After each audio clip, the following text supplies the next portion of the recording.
Studebaker plant is closing down. Chevy's taking over the town. How will we watch the sun go down now that the moon is rising, rising?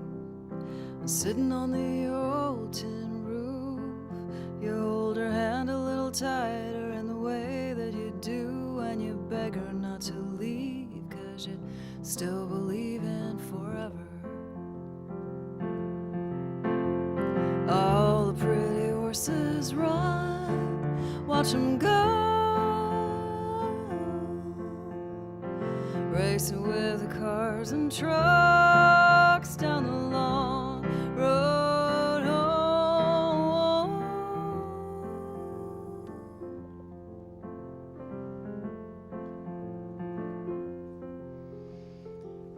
This all happened the winter my older brother Garland was in 2nd grade, and I was 6, an exalted age, and our little sister Nora was just 2, during the time of our mother's mother known as tribulation. The day after Thanksgiving, she announced that she would no longer be shackled or any more constrained by pharmaceuticals, so she quit taking her lithium and in 2 weeks was whacked out of her mind. Marshall Andrews, the county coroner, coaxed her out of the post office one day where she'd cornered Thelma Romero about mail service to her house. "Geneva," Marshall said to our mother, "Sugar, you got to call Dr. Baxter. Your mama's a good woman, but she's moving in them deep waters, Jen. She's like to hurt herself, or somebody else if they can't get out her way quick enough."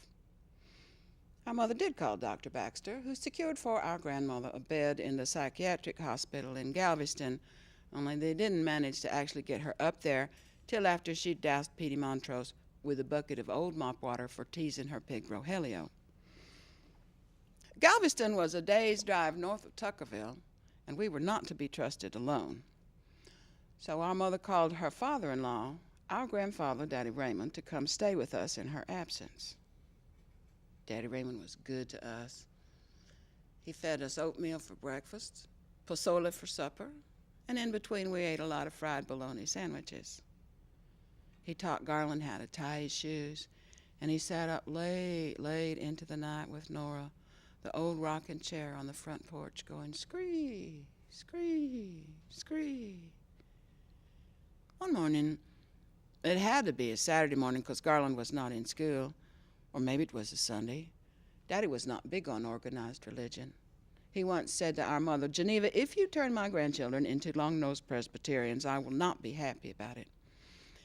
Anyway, this one morning, a fog bank rolled in from the Gulf 20 miles to the east of us and wrapped all of Tuckerville in thick gray wool. When I went outside, I could not see beyond the end of the porch. No trees, no sky, nothing. I felt my way gingerly toward the mud hole we'd been secretly nourishing with the hose when a movement caught my eye. I glimpsed 4 pipe clay legs looming out of the fog. "Garland, come out here and help me. Annabelle's loose again." Annabelle was Dougie Morse's ancient gray mare. She wandered considerable. We closed in on the legs. All of a sudden, like magic, and it really was like magic, the fog raised up some. "That's not Annabelle, Bertie, that's an elephant." And it was, too. It was a real elephant with a trunk and a little tiny finger at the end of it. "You go get Daddy Raymond, Bertie. He's got to come and see this." Daddy Raymond was on the back porch trying to get the washing machine to work. "Daddy," I said, "we got an elephant in the front yard. It's real." "Yes, well, I'm certain that it is, but I am not prepared at this moment to receive it. You go check on your sister." I went in the kitchen. Nora was sitting on the floor sharing her oatmeal with the cat. She was fine. So I went back outside. "Garland, Daddy Raymond's not coming out. He's busy." "What are we going to do with it?" Garland looked at me like I had lost my mind. "Are you cuckoo, Bertie? We're going to keep it. This is our Christmas elephant. We can keep it in the garage, feed it hay and peanuts and watermelon." He stretched out his hand toward the trunk. "Come on, sugar, let's go." Daddy Raymond caught sight of us as we walked the elephant up the driveway. He was out the door real fast. "Jesus," he said. "Jesus, Horatio Christ, that's a baby elephant. Where did you get that thing?" "Bertie found it in the front yard." "Well, I'll be go to hell," said Daddy. "Damn." We trundled the elephant up into the garage. Daddy pulled a bale off the wall peg. "Here," he said. "Go fill this up with water. Your friend yonder's going to be thirsty by and by." A baby elephant. Will wonders never cease? He sighed an enormous happy sigh. I patted the elephant's side. Its skin was smooth and soft and wrinkly. It smelled of straw and manure the way a cow smells. It was a wonderful animal with busy little eyes, and when I leaned on it, it leaned back on me. "Now, who would lose a baby elephant?" said Daddy. "I'm going to go call Benny Garza." "But it's ours," said Garland. "It ain't none of Benny Garza's elephant." 10 minutes later, Benny Garza drove over in the sheriff's car. We could see his lights coming through the fog. "Ave Maria, Raymond. That's a baby elephant. Where did you get that thing?" "Oh, Bertie found it in the front yard." "Let me at the telephone. Listen, there's that carny show out by San Benito.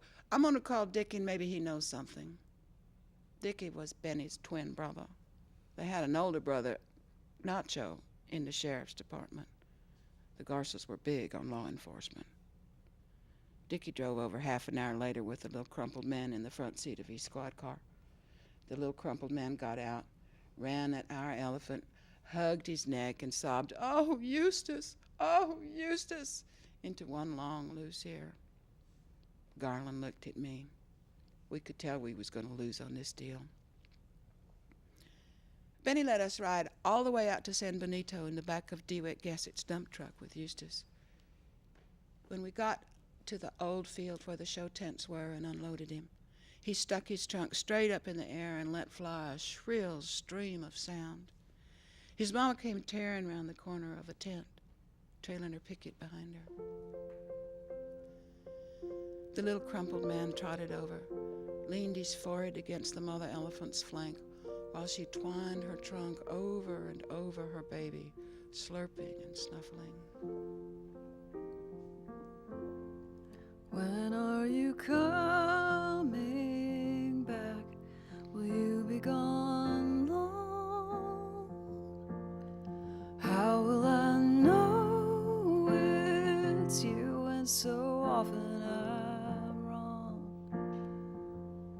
So often I'm wrong.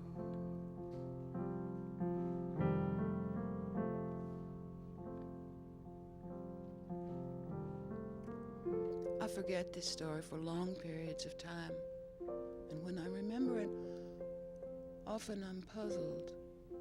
Did it really happen?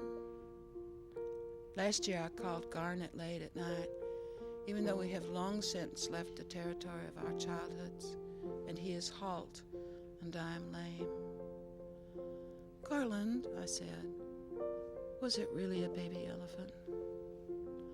"Are you cuckoo, Bertie? Of course it was a baby elephant. It was our Christmas elephant.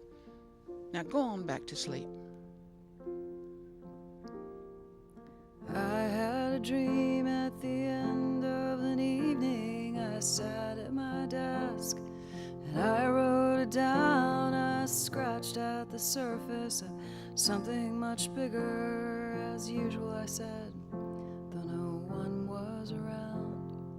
And I had a dream at the end of my dreaming. An elephant fell from a cliff to the sea, and I watched as he tumbled down into the water and he swam away. No one saw but me.